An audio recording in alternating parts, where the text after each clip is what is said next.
muscular guy, not having bunchy through here. If he had bunchy, it wouldn't look like that. Yeah, especially on his body, which is much more compact than Don's, right? So can you do it a little slower now?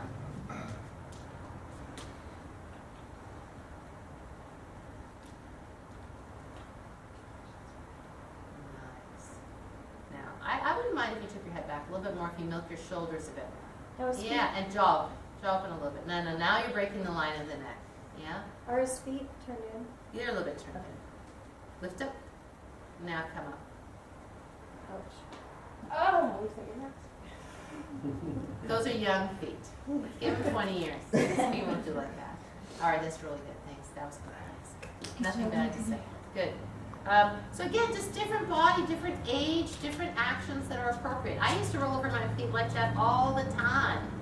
You know, I used to walk on the tops of my feet like that up the stairs when I was a kid. Yeah. So, you know, it's just different time, right? Your bones get old, they get different. Terry, is that not good chaturangas? Malas are okay for young people. We used to do malas here, you know, on my birthday or on somebody's birthday, we do a mala. And now we don't do them anymore. That's when you do it like 100 and something. 108. Yeah. And the purpose? Meditation. Okay. It's very meditative to do 108 sun salutations, but especially with a group because you turn them in 4 directions. And it's really quite a nice thing. But, you know, I just think that our particular group is not really in the mala season of our lives anymore. So, Rob, did you know already? No. Oh, listen to Rob's rumblings. Romboy Rob, where are you?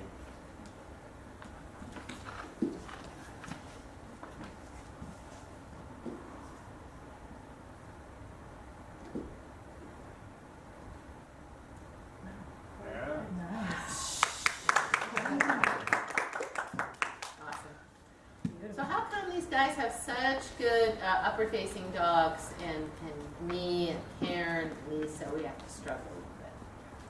Different body type. They have Chest all that muscles. upper body strength. Because it doesn't involve the hamstrings. What'd you say? It doesn't involve the hips. Where is a guy's center of gravity? Chest. Shoulders, chest and shoulders. Where is a woman's center of gravity? Hips. What does gravity grab? Your center of gravity, right? So as they lower, gravity is working with them, and as they push up, they don't have to deal with this thing that's hanging down here, which is the baby-making apparatus. A uterus weighs about 40 pounds. Just so you know.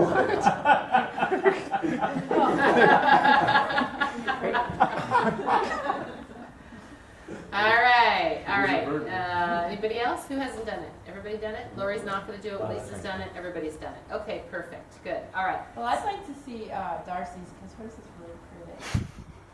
And she hasn't been warming up. Parighasana. Who, without Anthony, what's Parighasana? Eight pose. Yes? So, particularly if you were teaching some yoga to folks, maybe, some back bends and stuff, and then you lay in your back and you go legs wide and then you hop in a little bit. One next thing you could do is to do Parighasana. So with blanket underneath or not, we're going to kneel on our shins. When people do this pose, and you have this on your sheet so you can make notes about it, I don't like them to have a billion blankets underneath their knees like this because it unlevels the leg, and I don't like the kneecap to move around so much. So, like a light blanket underneath your knees is fine. You don't need a whole bunch. If people can't do this kneeling, then they can do palm trees standing. Yeah, so that would be the alternate. So let's put a block out to the left side, if you would.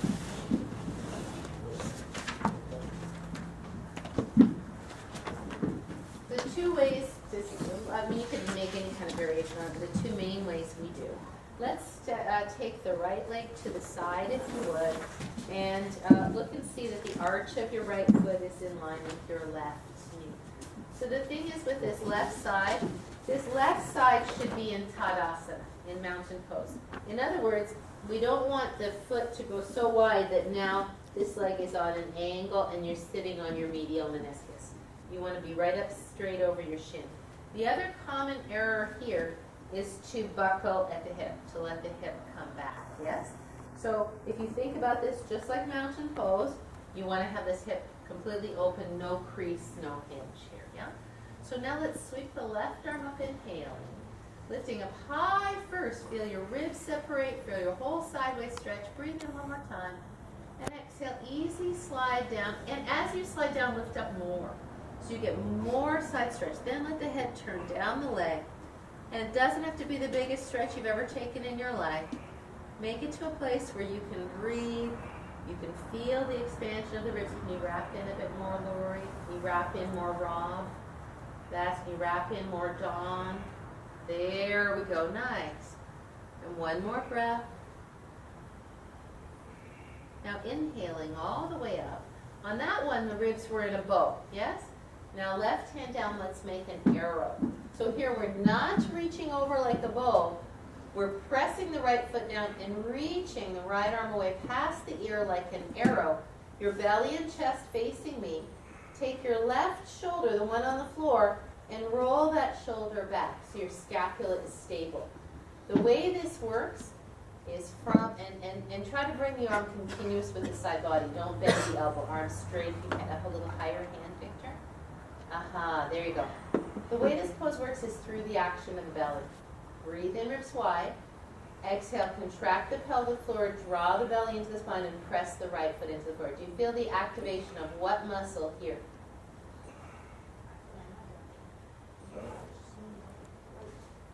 Right, the psoas is stabilizing the torso. It's stretching eccentrically, contracting eccentrically. Then come on now. And so you could do this back and forth. You could do it side to side, right? And if your hands are on the blocks and you're doing this stretch, it's mostly a stretch. In the part where you're doing this, and this, and this, right? You're getting some core strengthening.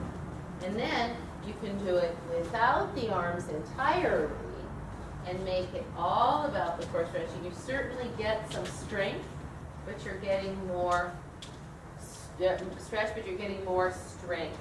Yeah? You see how that works? Yeah? Mm-hmm. So that's Parighasana. Let's do Question, this.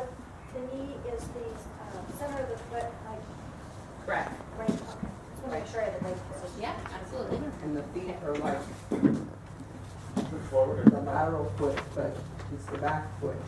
But just straight, not turned in. Yeah, but Just turn out. straight, yeah, just straight. Sometimes people will do this, so you tell them to stretch all their toes flat, of course, stretch the baby toe out. But by far the most common error is to like try to go down and then you get rotation. So there's no rotational quality. Like Lisa, when you were doing your side reaches, you were turning. So you got to notice that in your body, it's so tempting for you to stretch and do this. That feels stretchy to you. And so learning that a stretch with core stability is different than a stretch that does this. So similarly here, it's tempting, Jeff, you're a little rib up, because that feels more stretchy in those ribs. But we also want to be able to find neutrality on a diagonal. What pose would that be particularly appropriate to when you're doing standing poses? It's arrow. Side angle and, Trikonasana. yeah, where the bottom ribs come up, right? So you're not bowed over like this. You want to be able to extend the bottom ribs and bring the top ribs down. Does that make sense? That's particularly applicable when working with somebody with scoliosis, which we'll talk about later. Audrey, what do you think about turning your foot out when it goes back? That way. Go ahead, try it just for fun. So toes forward. Now let's turn the toes out. Tell me what's going on in your pelvis. It moves. It turns. It rotates.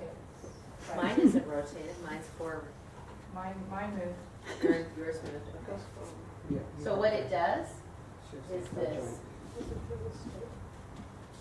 joint. But worse than that. Did you go to a class where they had to Oh, look they like always that? do it every week. Yeah. So when the leg is like this, with the foot straight forward like we had it, the pelvis is like this. As soon as the foot turns out, the shin turns out, the thigh turns out, the pelvis abducts, right? It starts to do this, right? And then, not so bad if you're going this way, but then if you're going this way, look at it from the back. Crunch. See my butt sticking out?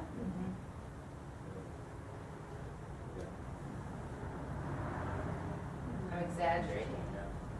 Yeah. So that would not be my choice, right? Just like when you're in triangle pose, you have this leg turned out, but this leg is not turned out, right? But this is kind of the reverse. You just want to keep it nice and square, so you're going side to side, right? What they're trying to do is triangle pose here, but it doesn't really work very well because most people, I mean, maybe some people could keep, again, look how much leverage you have. You have a lot more leverage with this short a lever arm than you do when you have well, actually that's not true. You would have more leverage with a longer arm. But when you're this short in this, and you start to do this, you don't have as much play as you do here, right? I see why they're doing that, but I don't think it's a good idea. Yeah? Does that make sense? All right. So let's go the other way. Which is the other one? This way? All right. And so in all side bending, unless the person can't straighten their arm, like your arm wants to be straight here, right? No bend. Yeah? All right, here we go. Let's inhale, right arm up. Lift up high as you exhale, but even more stable on top. Breathe in. Exhale, slide down. And so you're not going very far because your intention here, if you go too far, you start jamming here, right? Your intention is to breathe width into the ribs. Nice, good. And I would look down. I mean, I don't see what the intention of looking up would be. I would just let the head fly down. Dawn, can you wrap your arm more? Bring it more forward. There, now wrap and lift. Good. Now come on up, breathe in. Let me see the other side, exhale. So now go hand low. So you don't even have to have your hand on a block. For many people, a low block lets them lengthen the right side waist, right? Lengthen the right side waist. Good. Wrap this arm around it. If you want, you can turn your head to look under. But then I can kind of bow the ribs, you know. Let's see.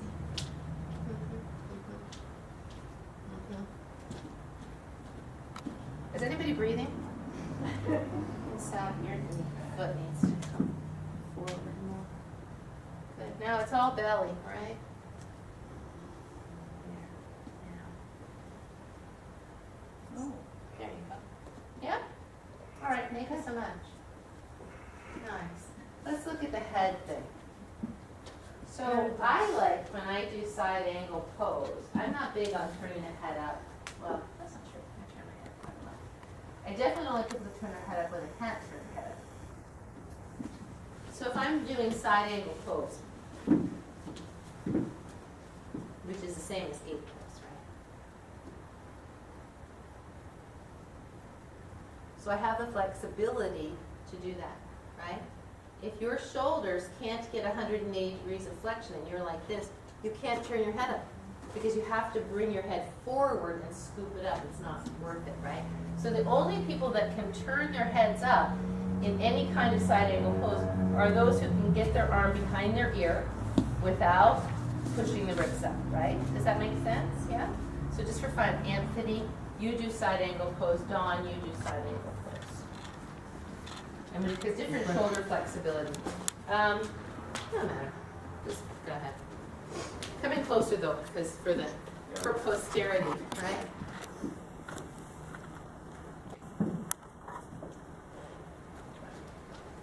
I'm not even looking how you come in, just get here.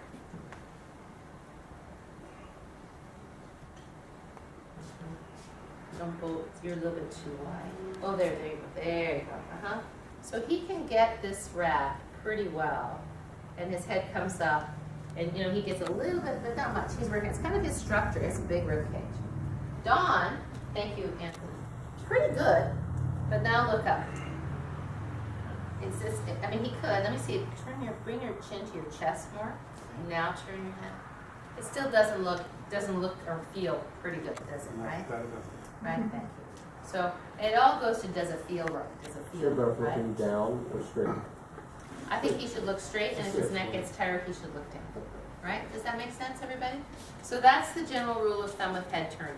Did we do head turning with triangle pose? Okay, let's talk about that. While we're at it, have you noticed that I've been changing how I teach side angle pose lately?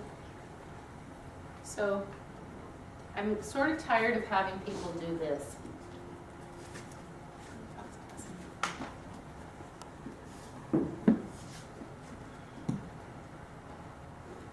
Right? See, I'm kind of leaning in here. Oh, yeah, you're having them not use the blocks anymore, and you're using it with the hand. What I've been doing is right from Yoga 1, I've been, as opposed to putting your hand on the chair, right? Not that you couldn't have a chair, not that you couldn't do that. I've been teaching it, shift the pelvis. This isn't optimal because it's a shoulder forward position, right? But I immediately get them to roll their shoulder back as best they can. You could do like this, but it's really awkward, right? This is very stable, right? And that's what pectoralis minor was meant to do. It was meant to create stability. So it does contract pectoralis minor, but it's okay. But then I just have them put their hand here, bring their sit bone toward me, put your hands on your ribs, bring yourself around, now reach. This is very difficult in the sense that it's a lot of work in the legs. It's very strong for them. And then push, right the pelvis and come up. But it gets them so that they have to keep their weight midline, as opposed to putting the hand on that chair and everybody's learning from the get-go to lunge into this. Even though I say don't do that, it's not like I teach them to do that, but that amount of support doesn't get them to shift their hips back. But it's like have support, we'll use it. Right, exactly. I stopped doing that, putting my head down a long time ago so that I could feel the balance and force myself to have to balance between my legs and not, because you're always saying feel it in both. And I found that when I was pushing down with my shoulder, all of my energy was going in, all of the hold was happening with the shoulder instead of the legs. Right. So I took my arm out of it and started putting it either here or in front so that it would force me just to have to use my legs. Right. And balance the strength between the two. And I think that it's not like I haven't ever thought of that, but what I was seeing people do to teach it like that was saying put the forearm on the leg. And when you put the forearm on the leg, unless you're really flexible, that butt sticks out. And then it was becoming this, right? So I just don't like forearm on the leg, unless it's, you know, we're doing it and there are people who know how to do it. Because you've shortened all of this structure up so much that you can't get this, and this is all bunched up. But when you're here, you can really create this beautiful long side waist. So I'm kind of doing it like that now, and then I don't go right, especially in Yoga 1, I don't go right to triangle. Warrior 2, side angle, go over there, do some hamstring stretch, do some revolve triangle, and then if it's appropriate, if I don't have other things I want to get to, then I come back and add on to triangle. And in triangle, I absolutely do use the blocks, because you don't want them doing this, right? Because that's what's going to happen. So then you get to the blocks. Same thing, but now use the blocks. Now in Yoga 2, I've been doing this. Now we know how to put our hand here. Now I've been doing Warrior 2, hands to hips, shift. Feel that the knee is open. Use the arm against your leg without pushing yourself. Use the arm as a post against your leg. So now you're not holding your weight, you're holding on to your legs. Turn your ribs and reach. And then from here, I've been doing bring the pelvis upright, inhale. Exhale, keep that knee open. Reverse warrior. Shift from the pelvis. And I think I haven't been going back and forth in Yoga 2. In Yoga 2, I've just been going from here to here to here, done. In yoga 3, I've been shifting back and forth. So here, here, here, because I'm trying to get this to move. I notice that a lot of yoga 3 people are very locked and they're only moving from their torso. This doesn't move at all. This should move. Even if the knee comes slightly back, because then you can bend it more to bring it over. But you don't want to lock that thing down and only move from the torso. Does that make sense? And why? And it hardly hip straighteners too. Hip safety, right? Joint space, right? You want the pelvis to have room to easily flow over that hip joint rather than it's locked in here and now we increase the force by adding the torso. Does that make sense? Yeah? So we get that easy gliding action. Also, if you're not so flexible in your hamstrings, as you do this action, it stretches your hamstrings. So anyway, interesting thing that I just started playing with this week, and I encourage you to think about stuff like that as you're teaching is what will, how did that work when I did that? And it doesn't mean you want to be changing things all the time, but tell me if you find something good because I'll use it. I think it's great. All right, so there's Parighasana, right? Why might you do that after you taught Sphinx or Cobra in Yoga 2, and then you did some hugging in a windshield wiper? Why might you go to Parighasana?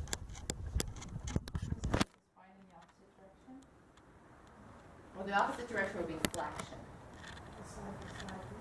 Right? And what? You're Stretch it out. forward. Which muscles are, Lisa, which muscles? No. That only works when Jeff does it. Yeah. You can always use this. This will be your muscle group. Quadratus lumborum. Right? Because where do the quadratus lumborum muscles go? Lisa, because your favorite muscle group. Come and show us. Come and show, where do they start? Where do they go? Right around here. From the rim of the pelvis is correct. All the way up, every single one, and the bottom foot. Really? Like that. Okay. So when you do a back bend, these muscles can, contract, right? To pull these two, they contract to pull these two towards one another. When you do a side bend, now you stretch them out, yes? And when you do wing your pony, it's the best of all because not only do you get the side bend, but you get the extension, right? It's rotation, right? So another good thing would be revolved triangle would be a good release for those back muscles. Yes, you could do that too. But I wanted to go over Parighasana today so you know what that is. All right. Let's see. We did the Prasarita. Oh, yeah. I'm trying to get through a lot of stuff here.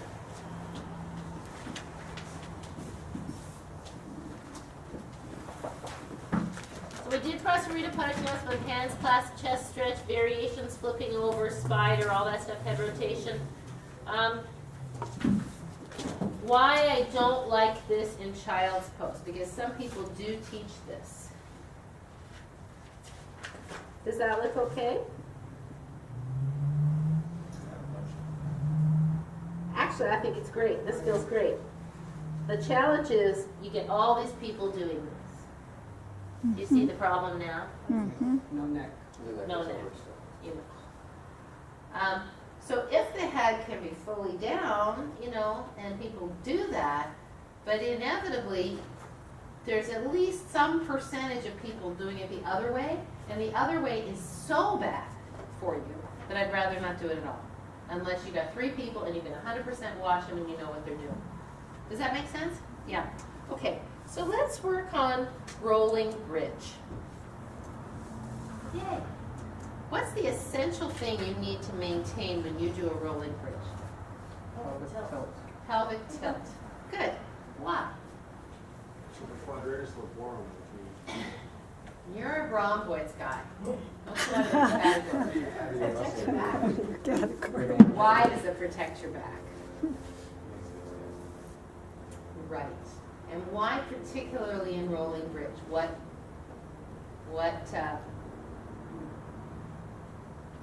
do you want to extend your back with pelvic tilt in rolling bridge? Creases your back, yeah. So, we haven't gone over really the path of the breath of the core muscles, but I think you all know this, right? So, you breathe your ribs wide apart. On exhale, you contract the pelvic floor and draw the belly down. So now the pelvis is posteriorly rotated, right? Can you see that? Can you see that on my body? Yes? Okay. So if I don't do that, and I just say, okay, now I'm going to lift my hips up off the floor. Let me go like this. You see what happens? My butt drops, right? And my pelvis is rolling anterior, forward, right? Do you see that? It's like I'm like this, right? So the pelvic tilt helps you to keep space here as you elevate the hips, as opposed to just pushing into something like this, right? So the challenge with pelvic tilt is that you want to use the pelvic floor and the lower belly muscles, but you don't want to grip the gluteals. If you grip, and you go to PT, and they're working on pelvic tilt, and they say, squeeze your butt and press your back into the floor. So I believe that they say that because number one, they don't teach breathing, and number two, they only have them for a couple of times, and so it's better that they can clench their butt and get their back into the floor and get space here.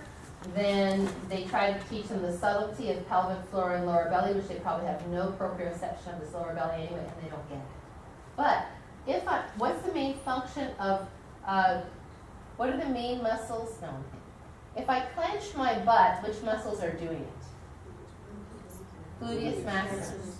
And what does gluteus maximus do to the thigh bone? Externally rotates it.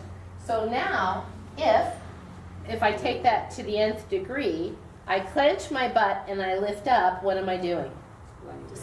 Right? Compression in SI joints, right? So if we want to keep that pelvis very neutral, so the sacrum sits there nice and snug with the hip bones, we're not prying, because when you clench your butt, right, when you contract your gluteus maximus from here, now I'm straight, right, it rotates out. Can you see it gets fatter? So that's contraction, right? So we don't want to do that, especially in back bends. We want no external rotation of the thighs. It doesn't mean the gluteus medius won't firm. The gluteus medius will firm to keep the legs from doing this, right? So the gluteus medius will help keep the thighs parallel. But it's gluteus medius and it's pelvic tilt and lower belly. Does that make sense? Yeah? Okay. So in rolling bridge, the idea is to articulate the spine through the pelvic tilt.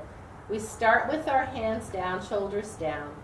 Then, Christy made a good point. She always teaches it with thumbs up. And I guess that's probably smarter. I have always taught it like this. But, this isn't the hand position that we like, right? This is a better arm wrapping position.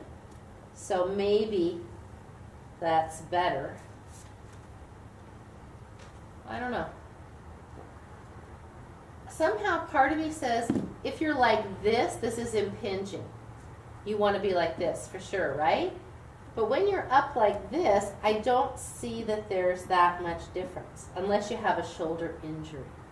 But maybe it's a good idea to teach it palms facing one another so people always get the hang of keeping their palms facing one another. Does that make sense? Mm-hmm. So I'm reevaluating. But it's so many things that you never thought of before. You go, oh, why do we do it like that? And I like that idea of reevaluating. So we keep the feet flat to come up, the thigh bones parallel, right? So if I was going to give the instruction, I would say, please bend your knees and have your feet flat. Have your feet in mountain pose. So the feet approximately underneath the knees and 2 or 3 inches apart. And now we have to know that we've already taught them pelvic tilt. They already know how to do that, right? On the floor, because inevitably people will start lifting up. So that's why I use these words. On the floor, breathe in. On the floor, exhale, pelvic tilt. Inhale, keep the pelvic tilt. Press into the feet. Slowly roll up your spine, arms all the way past your ears. Exhale, lift your heels. Slowly drawing the belly down. Roll down the spine one bone at a time with your hips, your heels, and your hands finishing at the same time. Now, I've read for beginners because sometimes when people lift their heels, they get a calf cramp or they get a hamstring cramp. So I might just get rid of that entirely. I might just get, the only reason I had people initially 100 years ago lift their heels was to give them a little more time to come down, you know, because you get a little better lift when you're slightly elevated. But I would always say, because you don't want people doing this, I'm trying to get my hips up. You know, you don't want them lifting the heels to try to get higher because you want that lift to come from the pelvic tilt, from the back body contracting, not from lifting the heels. But this would give you a little bit more ease coming down. I've recently been teaching it just with feet on the blocks. Now, obviously if somebody has a back issue, I just have them do the pelvic tilt. I just have them lay on their backs and work on the pelvic tilt. Then, if they feel comfortable with it, the next step would be pelvic tilt, no arms up, just lift up a little bit. Then keep the pelvic tilt, roll down. How does that feel, right? So that would be their starting practice. Because as soon as you add the arms, they lose their proprioception here, right? And then I have one person right now who's now doing full rolling bridge, and she came in and she was just doing pelvic tilt. Cindy, right? She has a posterior thing. Yeah. Two things. Did you already teach pelvic tilt? Because I've heard many ways of learning it, but I've heard your ways. Mulabanda? Yeah. No, we're going to go over that when we do breathing. Okay. So, And yes. The other one, if I forget, is the blocks between. Right. I think you're talking about blocks. When Right. you said blocks, I think you're talking about, because that's a lot of times. Yeah, and I do that. The challenge is putting the blocks between the knees, I think, tightens beginners' hip flexors because they're just holding onto the block, you know? So what I try to do is let them have a little, because that's leverage, now we're adding something. I try to let them just do it. And most of them will keep their thighs relatively parallel. If there's somebody that's continuously, no matter what you do, then I give them the block and let them hold the block. And I do think that holding the block is a good thing. I used to do that a lot more. I used to hold the block out a lot more. But what I observed is people get so busy holding the block that they kind of lose their fluidity in the whole pose. Does that make sense? Mm-hmm. I don't know if I'm doing something wrong or just my anatomy, but it hurts me right here. It's fine. It just presses on that those bones right there when I come up, so it hurts. Okay. It's just like yeah. So- Does anybody else feel that? Like if these bones- Well, no, it's a good point because like Jim, who has the neck fusion, right?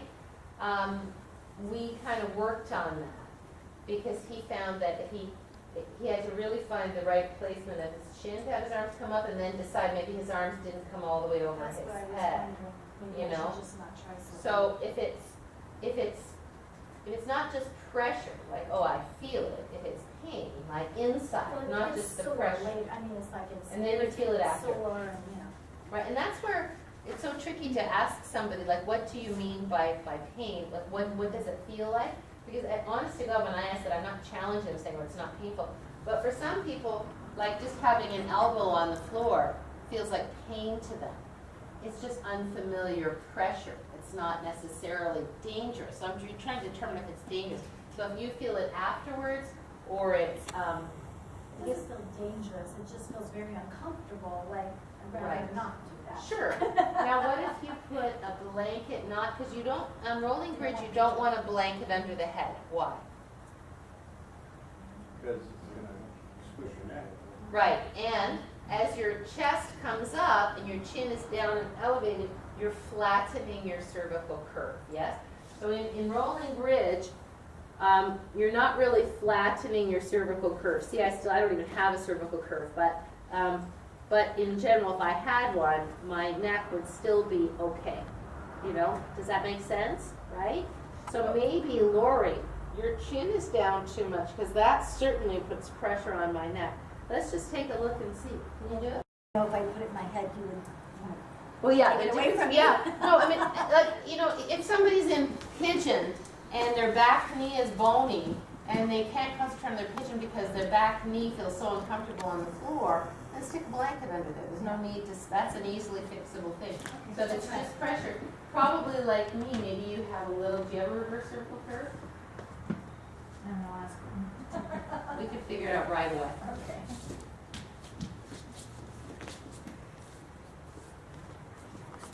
No, you just have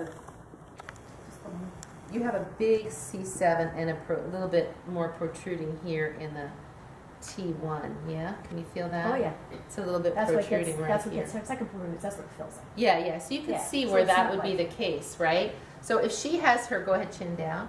If she has her chin down, that pushes that out even more. So you can see that would be kind of painful, you know. So now, if she takes the chin up slightly, it pushes this in slightly and gives her a little more space there. But that would make perfect sense. Yeah. So let's see. Come and let's see somebody who has Lisa. Come, let's look at your. Come on over here, everybody. Come around. Let's look at everybody's neck just for fun. Neck You don't need a blanket. You don't need a mat.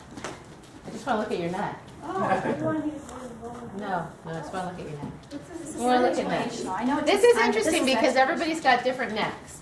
So, oh my gosh. There she is. Who knew? What? She got a big protruding C6. I had no idea. Okay, let's get a normal neck first. Normal Good luck with meaning. that. Abby Huh? normal. Who's gonna have one? Well, I don't know, Sissy. Let's see. She has a relatively normal neck. So come, let's everybody feel Sissy. She's a little flat here. But you see, so what should be is there should be a little curve in and a minor curve. Shouldn't be like a C, right? So it starts to gradually come to the big C7 bone. You can't use Mr. Boney because he's bad. Here, let's see if this Mr. Spiny is good. So there should be a concavity here, and then a minor convexity here at this big C7 bone, right? And then the thoracic spine has a minor convexity. Does that make sense, right? Mm-hmm. So concave, convex, concave, convex, right? And so that's what creates stability. Unless it's Jeff. Right.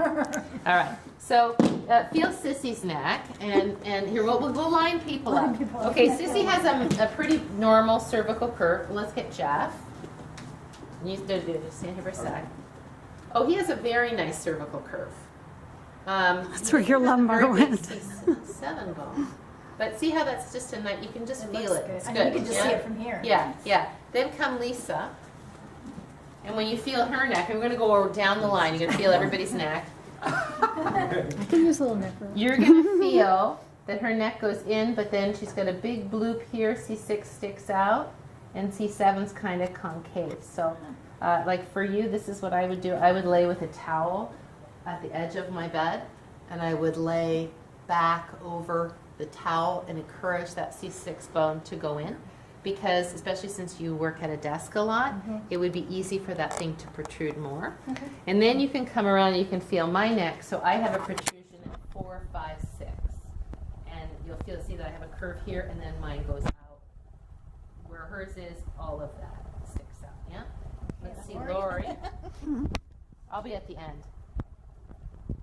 Lori has a nice cervical curve, but she's got kind of a big T1, yeah, underneath her C7. So she's got more sticky outiness under that C7 bone than many people do. There's no such thing as normal. Let's look at Dawn. Dawn has a pretty natural curve to his neck, he has to be very careful now. It's a good thing he found yoga, because if his shoulders, let's just progress him, we're going to age Dawn right now. Dawn's getting older now. Now lift your chin up. Oh, wow. See the problem? So what happens with this, now Dawn's not going to have that happen because he's going to be doing this a lot, right? So he's going to keep this moving in and this moving open. With the wrong ones. With the wrong ones. But if he didn't do that, go ahead, you can relax. Whichever direction you're sliding, as you age, you're going to slide more, right? So if he's sliding like this, he would be one of those tall guys that's like this with the head up and the neck issue, right? Let's look at Rob.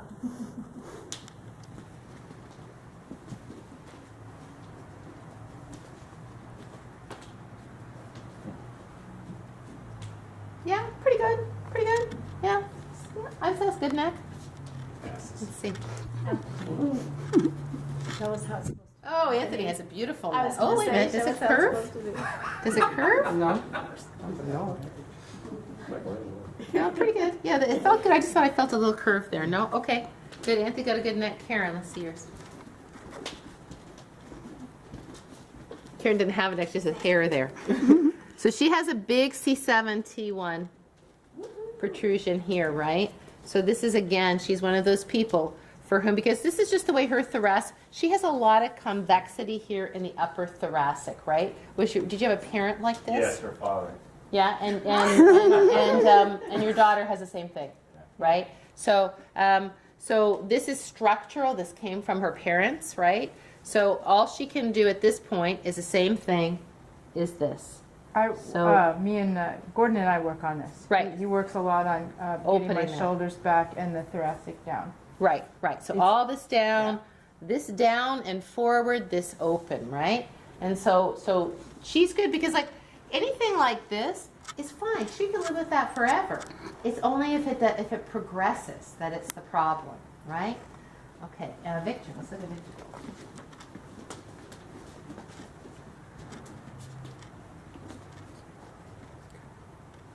Pretty good. Do you know if you have any neck dysfunction? Oh, yeah. Little twist. Well, there's a little arthritis. Little twist. Arthritis, everybody has.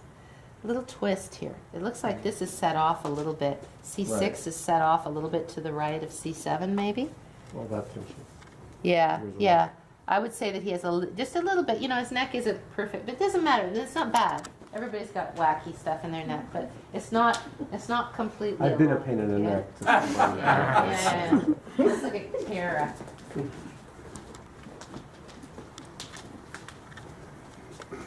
Oh, she has a nice neck. Really nice neck. She's a little bit military here. Did Gordon say that? She's like me, a little bit military through here, a little bit flat here. So if she had a little bit more thoracic curve, it might help the shoulders a bit. It might be that these shoulders are coming forward partially. I mean, I don't really know. It's not my expertise, but she has a beautiful neck. You have a nice neck, yeah. Who else? Brian.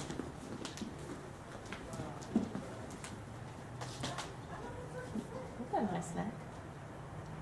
Yeah, he's got the bulky shoulders, right? So he has to be careful. It's looking good through here, though. Yeah? Better. Who else? Is that everybody? Darcy. Just See your neck. Oh, wow. Look, a surprise on Darcy's neck. She has a nice neck, but she has a military spine, too. Almost all people who are dancers have military spines. trained So feel each other's necks. Go walk around, feel each other's necks. Feel Lisa's neck in particular. Oh, baby, baby. I know. Yeah, I see it, right?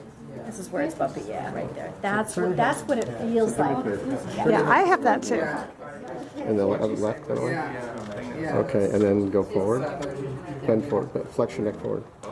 Like that. Yeah, and then go back gently. And then wait 1 second. Now go straight, even again. So interesting how Yeah, slow go that even. is. Yeah, that's not. Now go back again. Yeah, this is C7. This is T1. I'm pretty sure. Yeah, so that's what she said. She said T1 is C7, yeah. yeah. It's very tender. It just feels like it's bruised. You know, is what it feels like. So it's not like it's excruciating pain. It just feels bruised. Yeah, go ahead. And the husband go in. This is improving. Gordon has been working on it. Your dentist. Oh yeah. We should get in the line. Everybody go. Yeah, and then just keep circulating around. That's a good idea. Everybody loves Karen. Audrey's got the screwed up one. Oh, I have. Yeah, we were supposed to My use neck to was let the other everybody one. feel yours. Feel Audrey's. Oh, you can't even see it. Yeah. Yeah. Doesn't look like a lot of curve. You can see there's a bunch of bulges out of it. Yeah. Oh, I can do freaky things. Oh, right at the very bottom. Yeah, it sticks out. What if What if yours sticks out? What do you mean your neck sticks out? It's not a curve. Okay. Oops. So stop for a sec. Everybody, stay exactly where you are, Dawn. Let's look at Dawn.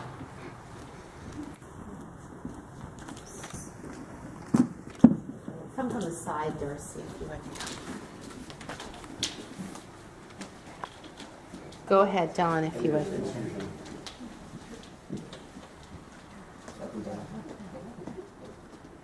Now, so stay there in that point. Put your heels down, if you would. Why is Don not getting his hips higher? His feet are too close to his butt. Can you walk your feet away a little bit? Now lift up. See how, don't let your knees splay though. Yeah, so I would rather have the feet a little slightly out in front of the knees or under the knees, but his feet were slightly behind his knees. Does that make sense? Go ahead and move your feet in a little closer to your butt. See how his hips have to drop? Yeah. Thank you so much. Roll down. Sorry, what was your question? Were his feet, I can't remember, feet closer together than his knees? Okay, all right, And yeah, where do you so want the feet located? the feet, they should be, it should be Tadasana. Well, hip width is such a, some people think this is hip width, some people think this is hip width. I try to think of it as where the bones come out of the pelvic outlet. So to me, this is why, this is like Mr. Boney's legs getting pushed out to the side, right? As opposed to hanging down in the pelvic outlet. So I like the feet to be underneath the pelvic outlet, so 2 or 3 inches apart. Whatever happened to Because I think a lot of hip people width think is the outer 2 hip. fist widths apart? Sorry? Whatever happened to that hip width is 2 fist widths apart? I don't know who made that up. I never heard that. No. Depend on the size of your hip. In classical yoga, the feet are together, completely together. I Yes? think I've been, With the heels slightly apart. that's like biblical. It doesn't make sense, 2 fist worth, because look, everybody's different. I don't Right, like but those well, that's the whole arbitrary point. measurements. Everybody's pelvis is different, but your hips, but your Ratio of in your hips to your in acupuncture, the length from here to here is your anatomical measurement because everybody's thumb is different. So if you're measuring the length of someone's arm, you measure here to here on my thumb to find the acupuncture point. But I'm not, So it's the but- same as true for here. So it would be that's a way good Well- an approximation of hip width. well, that's way too wide for me. My legs are abducted right now. Yeah. Right? So I mean, my fist is wider than your fist. My fists don't correlate to the proportionate width to of you. my hips, though. I don't think so. I mean, this is good. It's a stable stance. I like it. But if I'm standing as though I were hanging from a bar,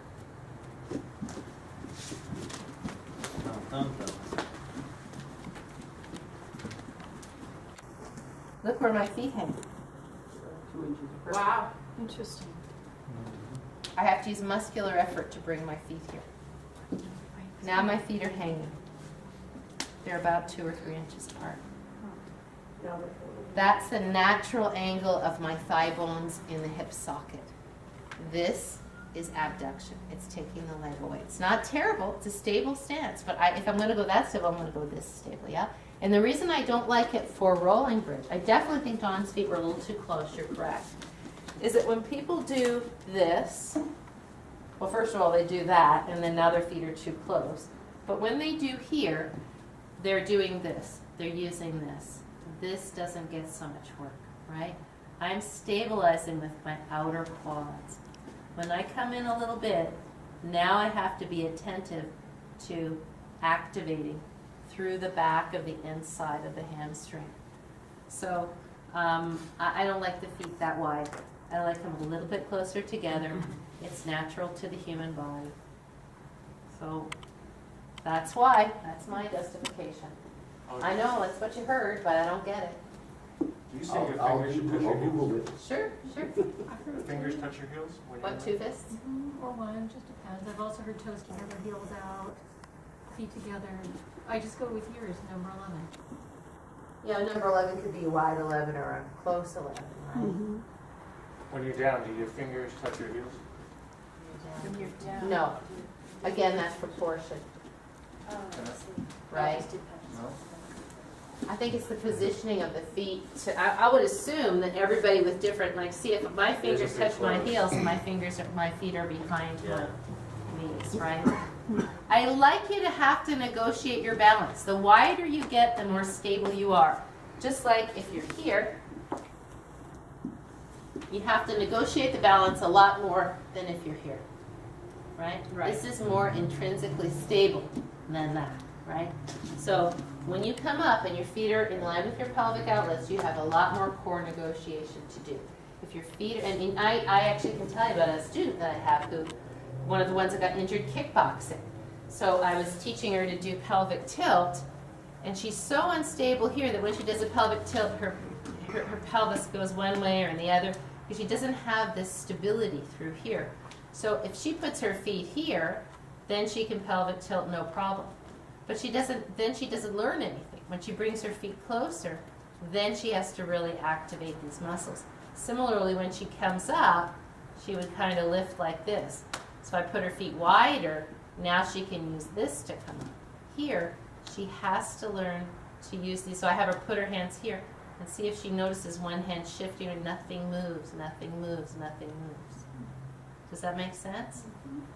All right. That said, let's do some rolling bridge. It does feel, it just feels like it does align with everything else we had thought. Yeah, well, let's just do that. Let's just do it both ways and see. I wanted you to see the angle of the feet to the knees. Good. Okay, thighs are 2 parallel lines. Feet are in mountain pose. Your feet are underneath your knees or slightly in front of your knees. Breathe in on the floor. Exhale on the floor, pelvic tilt. Keep the pelvic tilt as you press into the feet. Inhale, hips all the way up to the sky, arms up over your head. And lifting the heels, come on the toes. And exhale, roll down, slow, one roll at a time.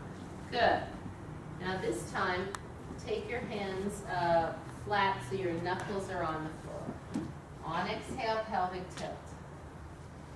Inhale, push into the floor, lift all the way up, and that brings on the floor. So backs of the hands, knuckles on the floor. Now turn your palms to face one another, see if you feel any difference. Yes. You do feel difference? Okay. Which one feels better, safer? Flat. Palms facing one another. I say palms facing one another. It feels punchy when you face one another. It feels bunchy when they face one another? Yeah, your neck. In your shoulders.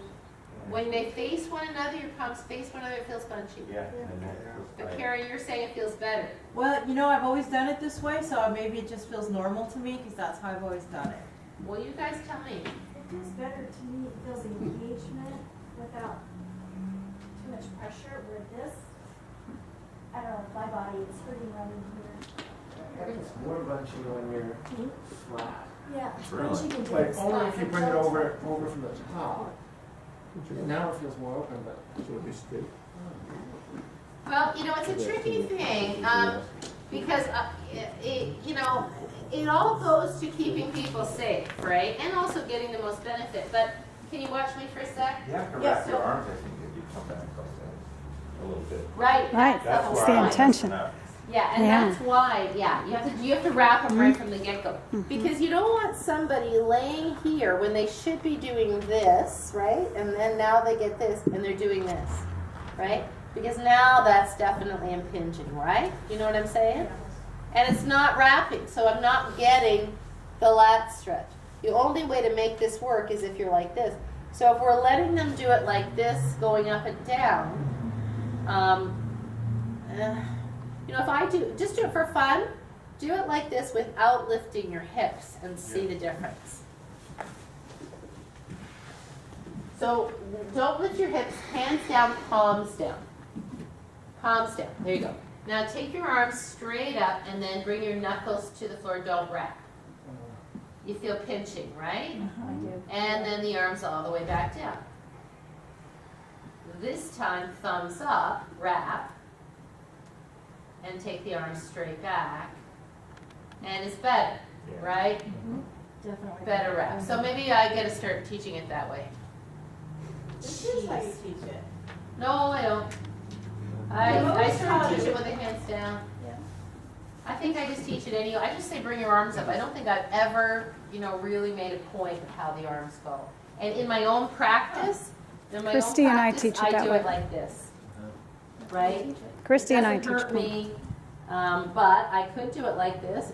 It doesn't make much difference in my body, but I think it really goes to, if you have 180 degrees of flexion easily or more, this doesn't impinge, as if you have 175 or 170 degrees of flexion, and then you're trying to get your hands to the floor like this. You're not going to get it.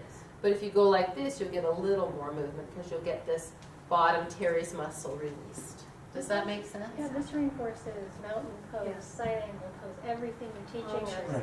Right. This reinforces. Right. Okay. All right. I'm convinced. I'm sold. I'm not sold on this. I'm sold. Yeah, that's good. I think it's good. All right. So let's remember. Do you want to write down the direction? You have them on the video. Do you want to write them down? Can we write it down, please? Yes. Reinforce. Yep. It makes me happy.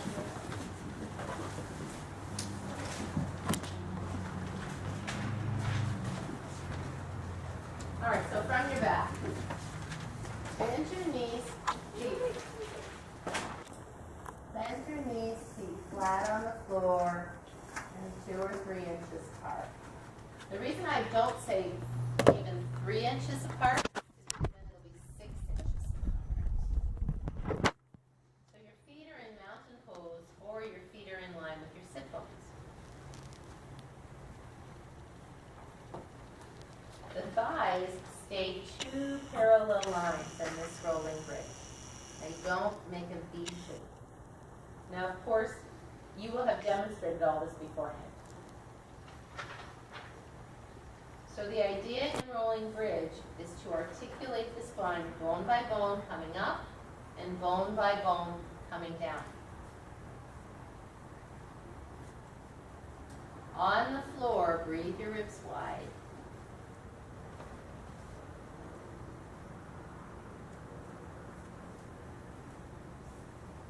On the floor, exhale, pelvic tilt.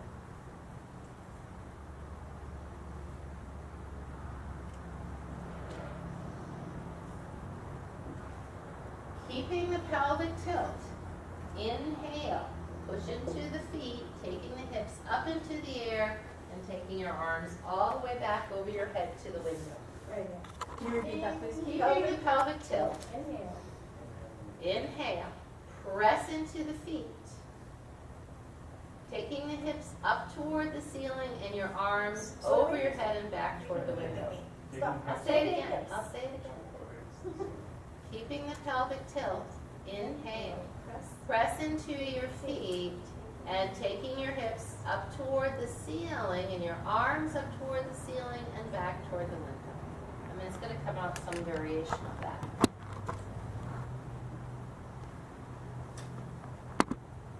Now let's pretend we have them doing it on blocks. On exhale, draw your belly into your spine and bring your arms pretty quickly down as you roll bone by bone down your spine. Allowing the hips, and hands to finish together. That's the simplest one. Because one of the common errors in rolling bridge with beginners is they do this. You see that? So, and it's bad, because if they do that, their arms are too slow, that hits, because they haven't been able to roll the thoracic spine, right? So it's important to bring the arms with you to get the thoracic spine to roll. Otherwise, your butt starts coming down, and now you're in a massive back bend, and then you go, oh, like that, right? And that's probably the number one most common error in rolling bridge, is to not bring the arms with you. Yeah? So can you say that one more time on exhale? This is on the block. On exhale, draw your belly into your spine, and roll down your back from top to bottom, bone by bone, bringing your arms pretty quickly as you go, so your hands and hips finish at the same time. It's actually your hands, hips, and your breath, and sometimes your heels if you're up on your toes. But more and more I'm losing and coming up on the toes and just using the blocks. It makes sense to lead with your hands, because you're not doing much on this motion, you're not coming down much until you go about here. That's what he says, bring your hands first, you said. Yeah, if you raise your hands first, that leads the motion down. If you start coming down, your hands are already behind the whole thing. Well, the Finish before you but what you need to do there, because you've got to call breath. You can't call limb before breath, right? So you say, inhale, da da da da da. Then you say, exhale, belly into spine, because now they're like this. So they've got to start this action to pull this action. Does that make sense? So they're here, and you will have demonstrated that. When I'm here and my hips are fully up, I've still got to exhale, so I got to just do this. Like that. I've got to affirm that, and then arms, and I usually demonstrate it first. I'll show them. The common error is to forget your arms. So as you exhale, pull your belly into your spine, because that creates stability here, right? Then take the arms down, and oh, I'm seeing what you're saying. Say, take your arms towards your knees as you roll bone by bone down your upper back. Yes, Yeah. that's good. I like that. Yeah, that's good. That's good. Take your arms down towards your knees as you roll bone by bone. Good. All right.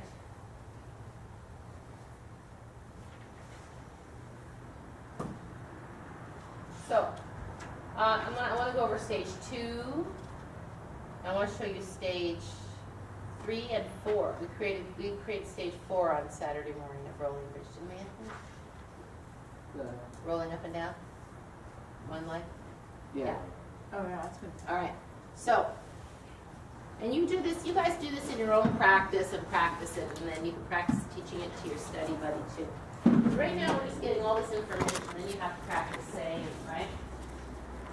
So, now, if people have no back injuries and you want to add on to this, then you have them roll up and stay up with their hips up. Why? What happens when you stay up with your hips up? What gets strengthened? Glutes and hamstrings, yeah?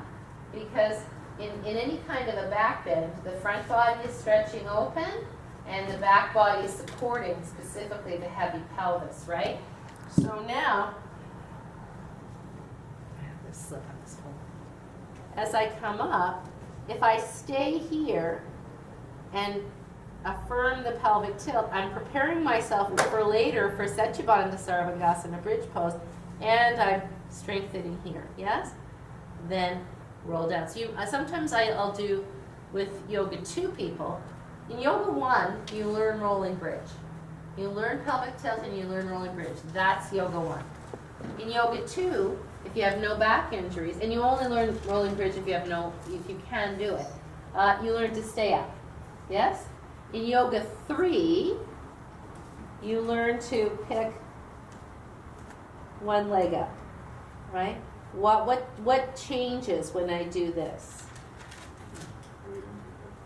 Now I have more lift, more weight here, right? Put the foot down, exhale, then roll down slow. So don't try to somehow mungle the legs to get down. Get the foot down before you do. So let me give you the breath on that. Exhale, pelvic tilt. Inhale, come up. Exhale to stabilize. Inhale, reach up. Exhale, maybe you stay here 5 breaths. Inhale, put the foot down. Exhale, roll down. Does that make sense? Or you could do exhale, the foot down, inhale here. No, I think it's inhale, foot down, exhale, stabilize, and roll down. Does that make sense? Is that all right? Oh, wait. I mean, you can practice it on your own and call it out. I'm just thinking, when you're putting your foot down, you want to make sure that your core is strong, right? Wouldn't that be an exhale? Yeah, that's a good point. Inhale, roll up. Exhale, stabilize. Inhale, reach up. Exhale, breathe. On your next exhale, put your foot down. Breathe in here. Exhale, roll down. Yep, good. Okay. So what we did yesterday, I don't know if I'm going to slip on this floor, was we added on. So this is, that would be yoga 3, right? 1 leg up. And you know, I love that practice because we have a lot of weak hips. And you just see that knee wanting to go like that. And that's the hip trying to find it, yeah? So I think that's really good. So then there's this one, which we did yesterday, which I liked a lot.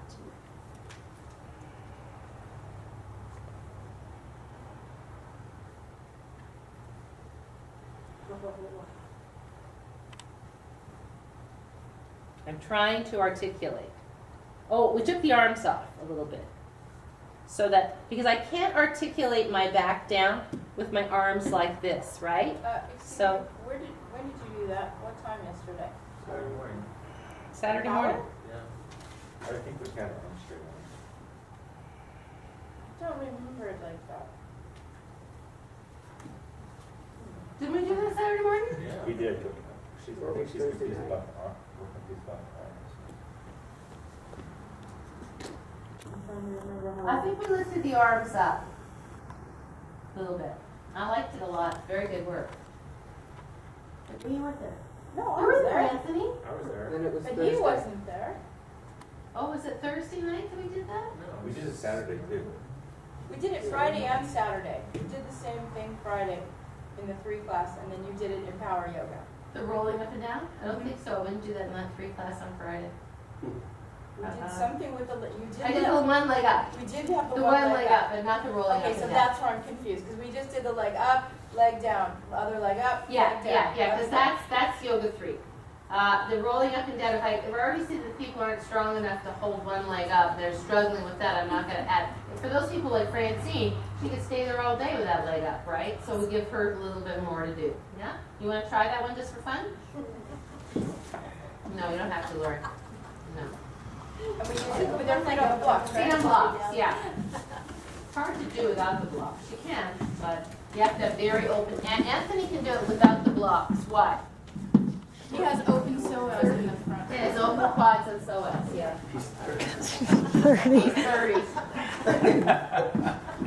You get penalized for being young around here. Yeah.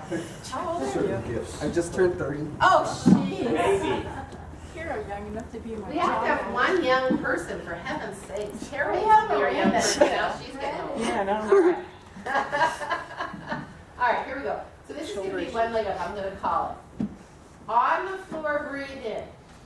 On the floor, exhale, pelvic tilt. Inhale, push into the hips, hips up, all our feet, hips up, arms all up over your head. Exhale here to stabilize. You have to keep affirming the pelvic tilt. Let's take the right leg up to the ceiling and pressing down into the left leg, lifting the left hip up and breathing here. On your next exhale, put your foot down on the block and inhale. Exhale, roll down slow. See how the knees want to go side, Jeff? Keep them closer together. Even closer than that. That's it. Breathe in. Exhale, pelvic tilt. Keep the pelvic tilt as you inhale and roll up. Exhale to stabilize. Keep your knees parallel. Left leg up. Breathe in. Now, take your hands 6 inches off the floor. Breathe in here. Exhale, roll down, keep the leg up. Breathe in here. Exhale, push back up. How was this one? Breathe in here. Exhale, roll down. Breathe in here. Exhale, press up. Now just for fun, put your hands on the floor. Now try to roll down with your hands there. See how that drags the shoulders? Not so good, yeah? And then foot down and roll down. Is your toe supposed to be, Barbie? Barbie, Okay. yes. Why? It activates the hip flexors and quads. Right, activates the front leg. Why? Need to move it this way. It's a great question, and it's a good question. Why does Barbie foot activate the quads and the hip flexors in anything you do? What does Barbie foot do to your calf? It contracts your calf, right? So if you think of the balancing out of opposing muscle groups, right? If the calves contract, then the quads will contract. Does that make sense? Yep. Right? Yep.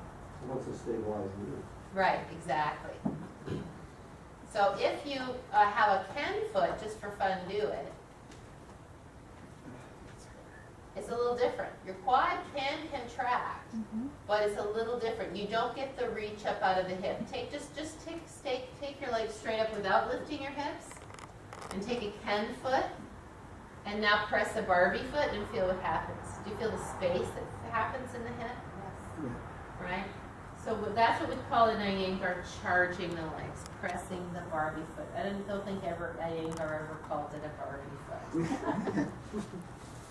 He doesn't know what Barbies are. All right, legs up in line. So what do you think about that? Yeah? Should we do the other way? Didn't you do both legs?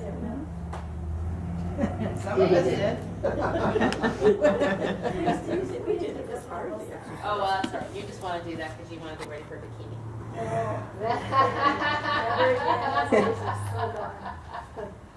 All right, so what should we do to stretch all of this out?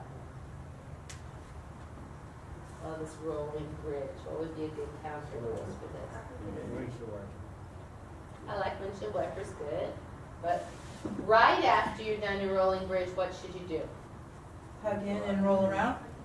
Forward. Think of the rule of flexion extension. You've just been in extension. What should you come to? Flexion. Neutral. Neutral? Well, then I was right. No, You're because right, hugging Tara. in is flexion. I thought that when you hugged in like this, it put your back in a neutral spine. And Well- then if you grab it, Well, that's the hug, right? If you just take your legs up and spread them wide, you'll get a neutral spine. As soon as you grab your knees and pull a lot of back bends, you could also do halasana. And I do quite a bit of halasana with the bolster with Yoga 2 people, so we'll do that next time. What's halasana? up over here. Wow. Flat, yeah? Hips up on the bolster. Right? So that way they don't have to work so hard. Because for a lot of people, the problem with plow is they can't get their legs over there, you know? So if you sit the hips up on the bolster already, you've already got that tip going. Most people can get into a happy baby position from there. Yeah. So that's where we'll go next time. All right, let's look at the homework sheet. And let's talk about schedule, if we could.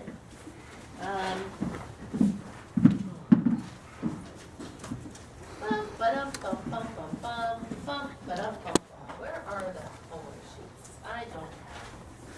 First of all, I would like you to read Miranda's homework sheet. I didn't put that on here, so maybe write that down. Thank you.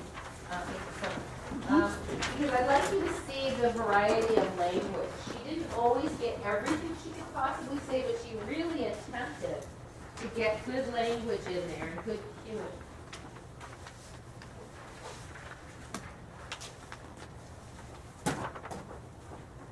So,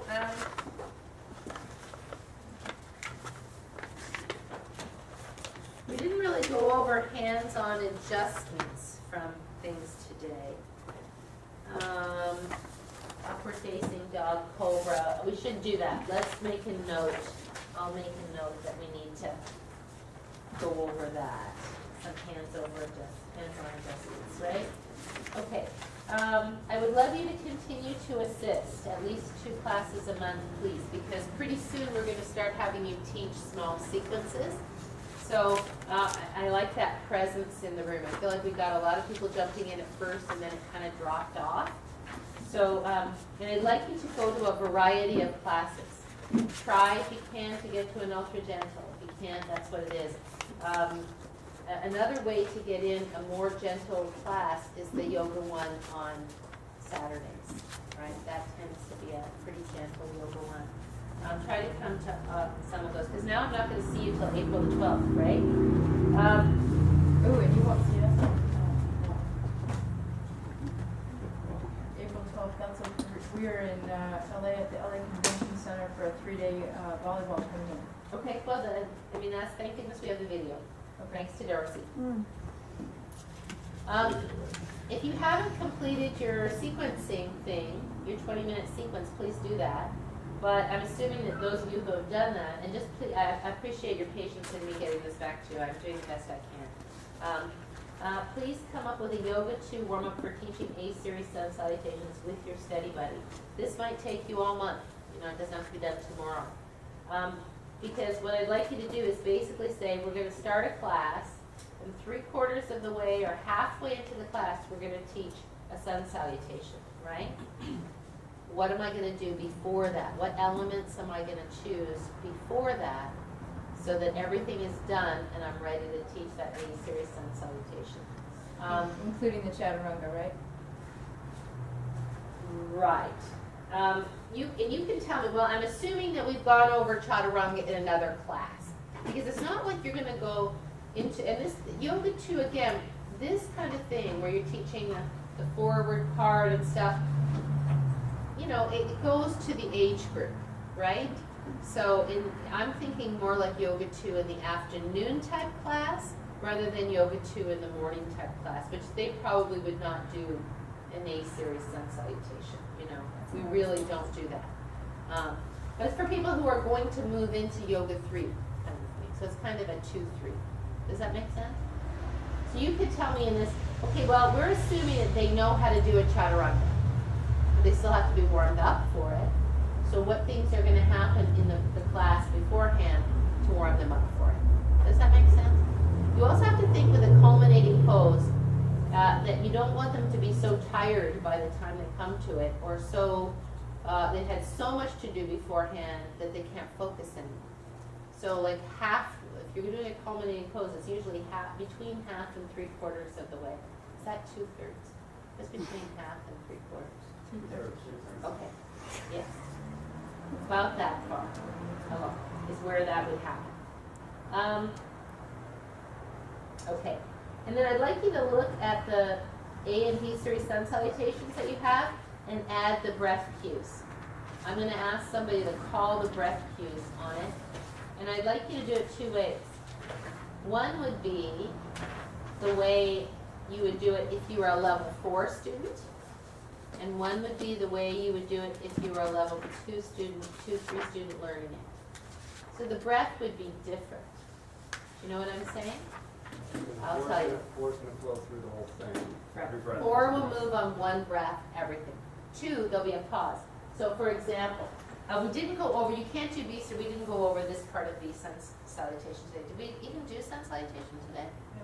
No. So you can't really call the breath cues because we haven't gone over it. Well, Unless we watch. Oh, save that.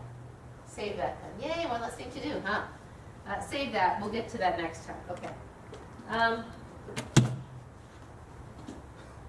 Yeah, because we got all the elements, but we didn't do the actual whole thing all the way through. So wait till we do that. Okay. Here's another one. What would have come before to warm up for and come next to counter pose after the following? In Yoga 2, you have Warrior 2 side angle pose triangle. In Yoga 3, you have the same thing in Yoga 4. This one can take a while. This you don't have to have it done by next time. I'll probably discuss it and I'll call it out, but you don't have to have it all done. Or maybe you just do one of them. Would that be reasonable? Say do one of them? Yeah, maybe you do one of them. So say you just take that chunk, warrior 2, side angle pose, triangle, and it's yoga 3 people. They might not have done as much. That could just happen anytime. Or yoga 4 could just happen anytime. Just start that way. Yoga 2, you'd have to do a little something to get that warmed up, right? And then what would come after, what would counterpose that series of lateral things in yoga 2, what would counterpose it in yoga 3, and what would counterpose it in yoga 4? And that might be one thing, it might be a couple of things. Does that make sense?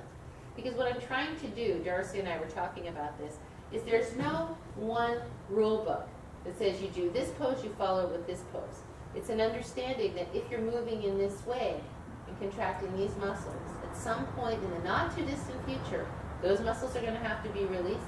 Therefore, opposing muscle groups will be stabilizing that release. And that's kind of a knowledge that you have to have in sequencing that doesn't come from a rule book. Does that make sense? Yeah? So question then, Mm-hmm. isn't that why when you do triangle, then you can do reverse triangle and the warrior 2, reverse warrior? Well, reverse warrior doesn't counterpose warrior. Reverse warrior doesn't counterpose warrior 2 because it's the same action. In fact, it's an intensification of the action. Oh, yeah, because of the. But what would counterpose warrior 2, for example? Let's say warrior 2, reverse warrior. What would be one pose that would counterpose if you wanted to go directly to it right then? Sorry? Maybe warrior 3, still lateral. Probably not. Warrior 3, you'd probably, in fact, would probably screw up your warrior 3 because you'll have tightened all those abductors and it'll be hard to get around into a square pelvis in warrior 3. Our lunch. Triangle would be in the same family as warrior 2, using the same muscles. Relax it. So it would count as Anthony? Revolve high lunge. Thank you. Thank God Anthony, you're- what's your phone number? What'd you say, revolve down? So all the lateral poses are counterposed by revolved poses. Revolved high lunge, revolved triangle, revolved half moon, maybe T-pose with hip pulling back, pigeon, all of those kinds of things. Standing pigeon, revolved namaste.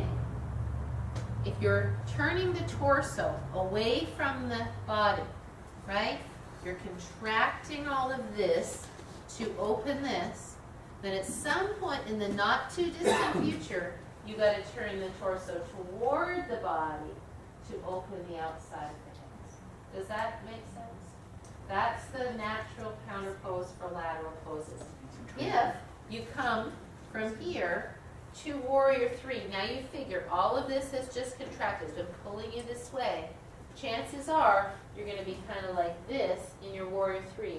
Whereas if you had done some revolved high lunge and you had turned this way, you would free all this up and your pelvis would be better able to come level. Yeah? Okay, so this is intrinsic knowledge to sequencing.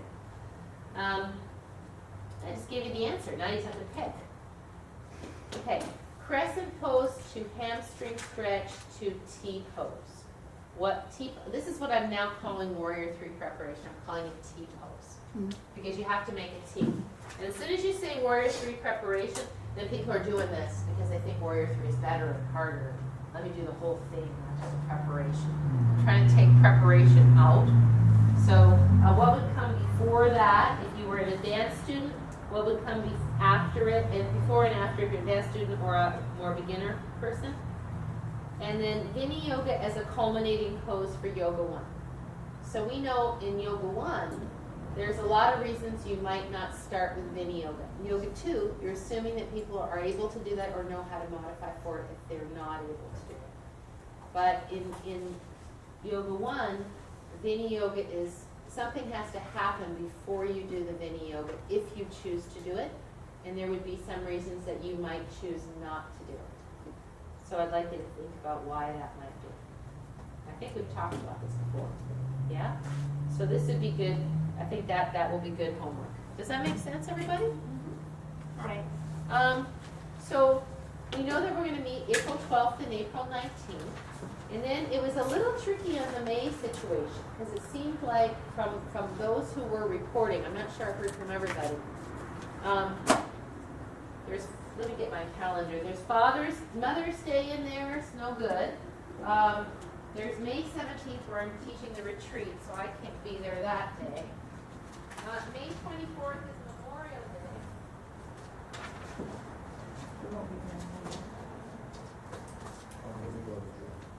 Right? And then the 31st, it seemed like a lot of people were going to be away on vacation, end of May, right? And then the 3rd, I was going to be away. I could consider coming back earlier and having it on the 3rd if we thought that on May 3rd, Sunday, we would be around. We will be. No, May 3rd, Sunday. May. So we would meet the 12th and the 19th of April. We'd be off the 26th, come back the 3rd, and then we wouldn't meet till June again on Sunday. In June, there was a lot of ifs, ands, or buts too. So we may have to just in June be a little arbitrary. And Darcy, I'll just have to take Monday off completely. Maybe I can just teach the 6 o'clock so that I'll be ready for Tuesday. When are the classes going up?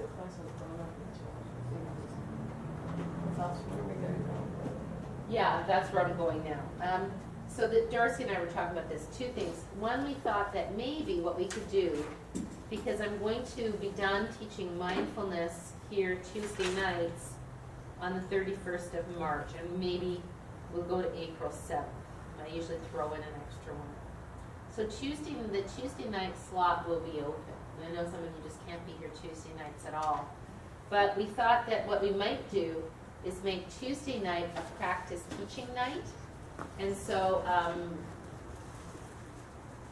what did we finally agree, Darcy, that I would give sequence or they would bring their own sequences? They would bring their own sequences and would work through this idea of counterposing and feeling. Right, Yeah. so that you would get together with whoever could come. We'd have to know, I mean, it would sort of suck if one person showed up and Darcy and I would alternate it or whatever we need to, because I'll be away for some of it. And then you would give each other feedback, and not just like, oh, it's so great that you're getting up there and talking, because that's good, we all know that. But now you know one another, and you're not helping the person unless you tell them, you know, it doesn't feel good to be on this leg for this long. Do you know what I mean? So does that sound like a reasonable thing? Mm-hmm. So we have Tuesday nights as a practice night, and then you just let me know that you can be here. It would be Tuesday. What hours are you thinking? Yeah, I'm trying to think of that. So what time do you go till? 6:15, right? Yeah. So like 6:30 till 6:30 to 7:45. Yeah. Does that seem reasonable sometimes? Yes. Because even if there were 4 of you, one person could teach and the other 3 could do, and you do like a 20-minute sequence, right? I'm thinking like The 14th. the 14th of April. Yeah. And then that we could do in April and May. I wouldn't be able to be there in May though. So it might even be that you just get together yourself and practice. If we had, what would be good? Does everybody have Google Drive? Well, if you have a Gmail account, you can do it. On Google Drive. Does everybody have a Gmail account? Because we could go on that shared drive and then you could see who's going to be there. Or I could, Lisa's willing to keep calendar. I could have her email you. Somebody could just send out an email the day before who's going to be there, and then send a group email so that we know who's coming. That doesn't give Well, us much everybody's time on to the sheets, right? Everybody gets a sheet Okay, for the teacher training sheet. right? It can be done the same way. You email everybody? Or, you'll put a list of who's gonna be there. Or Right. who's not gonna be there on certain days. Right. And you come with your own sequence, right? Like a 20-minute sequence. You say, this is what I want to practice teaching. And then everybody gives you feedback on it. I think it's going to be the best way, because that's what propels us into actually teaching, is actually getting up in front of the class with the mats in the right direction and doing that, right? So that's what we were thinking for April and May. My objective would be to be done the syllabus completely, everything done by August. So we'll be exactly a year. Isn't that right? We started in August. I think that's doable? It kind of depends, you know, with vacations and summer and if Well, ever. we're pretty, I'd say we're 3/4 of the way through the syllabus now. So, It seems to me that we get these big syllabuses every time and we never finish one. well, I'm marking it, believe me, I'm marking it. Okay, So I know what we still have to cover. okay. So we'll certainly go through that. Plus Michelle is gonna teach one session on restorative and using bolsters in class, so that'll be good. She's kind of the bolster queen. Tara will do a session on prenatal. I would like it if you can come Friday night, March 27th, to the history of yoga, right? That would be good. That's because you really want to have this under our belts. You're not gonna take that, right? Pardon me? Are you gonna take that by any chance? Because we made plans a long time ago. Yeah, we will take it. Yeah, we will take it. Yes. Is it possible for Christy to teach